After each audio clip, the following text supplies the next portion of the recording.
Usap-usapan ngayon ng fans ang balitang diumano'y naispatan sina Kim Chiu at Paolo Avellino sa isang coffee shop sa Paris, France. Ayon sa sources, nakita raw ang dalawa na diumano'y magkasama at tila very sweet habang nag-uusap at nag-e-enjoy ng kanilang oras sa naturang lugar. Dahil dito, mabilis na kumalat ang kwento online at agad kinilig ang ilang supporters. Dagdag pa ng nasabing netizen, pinili raw niyang huwag ibahagi ang anumang larawan ng dalawa bilang respeto sa kanilang privacy.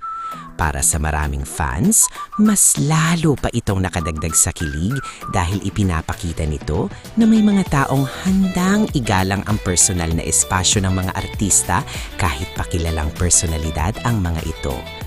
Gayunpaman, mahalagang tandaan na nanatiling spekunasyon pa lamang ang naturang balita at wala pang opisyal na kumpirmasyon tungkol dito.